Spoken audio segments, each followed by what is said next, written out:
pisma Božičku, Dedku Mrazu so že napisana, se je kakšna želja mogoče celo že izpolnila?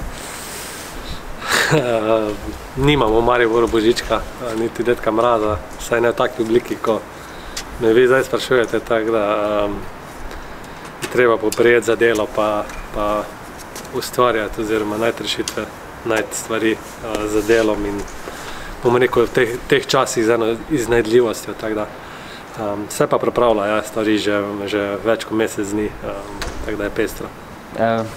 To, kar se pripravlja, je več kot želja? Že kaj bolj konkretnega?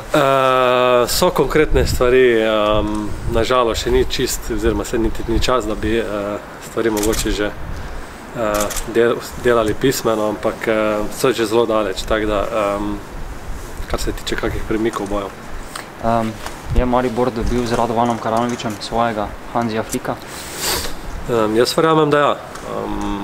Jaz sem verjel v njega že v prvi obliki, katero smo se pogovarjali.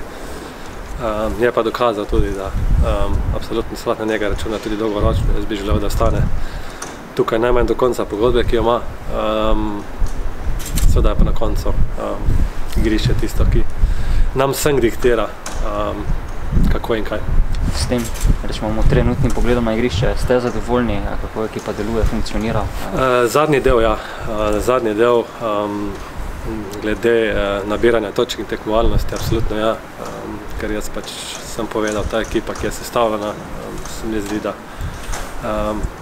ima karakteristiko Maribora in lahko zadovolji ali pa uresniči potrebe in na koncu se je pokazalo, da je tako, ampak je pa dejstvo, da je pred nami še ogromno dela, da ekipa še ni absolutno ne formulirana in da v enem prestopnem roku, čeprav je že bila za moje pojme narejena znanstvena fantastika, absolutno vsega se ni dalo, tako da bo pestro, ampak smo pa na poti, ki želimo biti, ampak je ta pot še zelo dolga. Bo Maribor spomladi zelo drugačen od Maribora jeseni? Jaz verjamem, da bo boljši, ker imamo lastnih rezerv še ogromno. Ta ekipa še ne kaže potencijala, ki ga ima. Tako da je še tukaj stvari, vračajo se poškodbe, ki smo imeli kar nekaj. To so, bomo rekel, interne okrepitve, ki dajo nekaj zraven. Na mestih, mogoče mesto ali pa dveh, pa absolutno mogoče še želimo prepeljati okrepitve od zunaj v pravem pomenu, tako da talenta mladega ogromno, ekipa je kar zanimiva in fejs pomlajena, tako da za pomladek in teh stvari se ne bojimo, ker je potencijala. Seveda moraš imeti pa mešanico obojega, če želiš biti tam, kjer Maribor želi biti. Hitro se začne prvenstvo, še hitreje priprave, bo sploh kaj počitnic, kakega oddiha? Mogoče tam med Božičem malo je bo, ampak zdaj trenutno je ekipa tam, kjer si zasluži, se pravi na dopustu, da napolnijo, pisarne pa napolnijo, tako da bolj malo.